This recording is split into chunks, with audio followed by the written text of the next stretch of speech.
Over one under one interlacing is the structure of many belts from the Great Lakes region. Let me help you make a sample. Start with an odd number of strands of yarn. Here I have 9 strands that are about 30 inches long.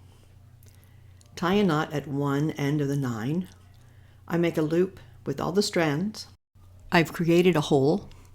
I'm going to bring the ends of the 9 up through the hole, coming up and through the hole, and I pull tight. At the other end of the strands, I cut the loops.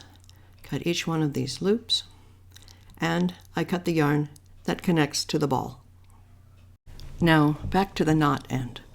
For the next step, I'll fix the yarn to the table using some tape, and I'm going to organize the threads around a stick. I tear a strip of tape and fix the yarn above the knot to the table, just like that. Then I lift 4 strands. I sort out 4, any 4 from the bunch, and I insert a stick to separate these 4 from the rest. I now secure that stick in place with more tape. Secure the other side, and back to the yarn. There are 4 threads that pass over the stick. There should be 5 that pass under the stick. I'm going to spread them out on the table, alternating these 2 groups. Start with the thread that passes under, and then one that passes over.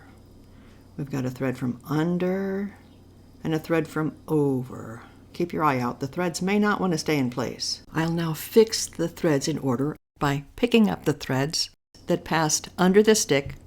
I start with the one here at the far right. I make sure all the other of the 5 threads come up between threads that passed over the stick. This organization of the threads is called the cross, and I need to double check, make sure it's 100% correct. The first thread in my left hand comes from under the stick. Because it's held in my left hand, I call it a front thread. Then there's a thread that went over and down. That's a back thread. We've got a front thread, then a back. Front, back, front, back. And the last thread is in my left hand as a front thread. I have 4 back threads here on the table and 5 front threads in my hand. Yes, I'm now ready for the braid. One more thing before we start braiding. I want you to make a safety string. I've got a bit of contrasting colored yarn here. I cut a short length of the yarn. I fold it in half to bring the cut ends together, and then I tie a knot here at the cut ends. Make a circle and pull the ends up through the hole in the circle. An overhand knot. Now I've got a long loop of yarn. It's my safety. When I want to move away from my work, I insert this safety string to save the spot. This is how I insert the safety. I pass the knot of the safety through the space between front and back threads. Then I pass the knot through the space in the safety, right here. I snug up the safety, and it will hold my space while I take a break. And now, the braiding instructions. I have 5 threads in my left hand. These are front threads, and there are 4 threads on the table. These are back threads. One by one, I'm going to transfer threads from my left hand to my right hand. Counting from right to left, this is the first thread. I don't start with the first thread, I start with the second thread. I reach under the first thread, and my right hand picks up the number 2 thread. It goes from being a back thread on the table to a front thread in my right hand. What used to be the number 1 thread, I push it out of my left hand, it's now on the table. The next move will happen with what used to be the number 4 thread. My right hand is going to go behind this thread, pick up the thread from the table, and it's now a front thread in my right hand. And this thread goes from front position in the left hand down to the table on the right hand side. My right hand now picks up the next back thread.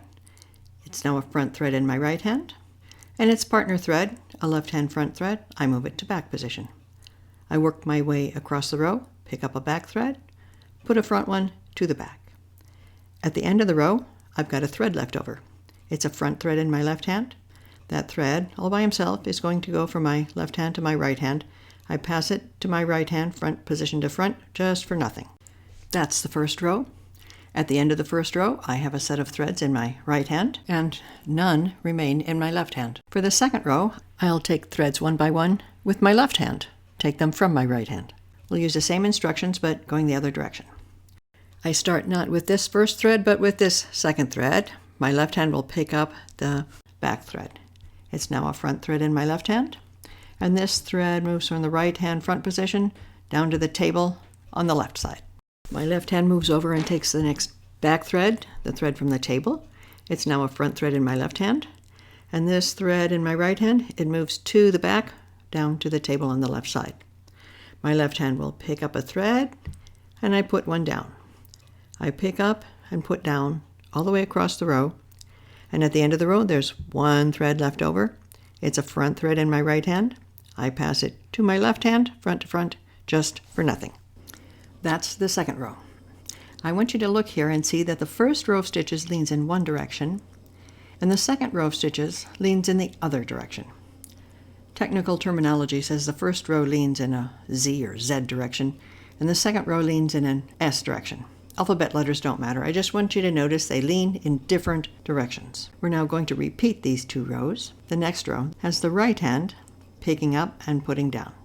Pick up, put down, pick up, put down, pick up, put down, pick up, put down, and that lone thread is here on the left, goes from left hand to right hand just for nothing. You have to make sure you keep alternating hands, switching from right to left and left to right. If you get mixed up, the threads will tell you. If I start working in the same direction on the next row, I want you to look up and see the structure I'm creating. Look and see I'm making twisty ropes instead of that nice woven structure that you want. You see the ropes?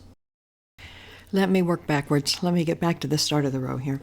The deal is we worked from the left hand to the right hand last row, and this row I need to start by holding all the threads in my right hand. If I work in the correct direction, I'll get the correct structure. You need to look up here, look up at the top and see, check, make sure that you're making the right structure, and then you'll be good. The question is, how do you tell before you start the row? How do you tell which is the correct direction?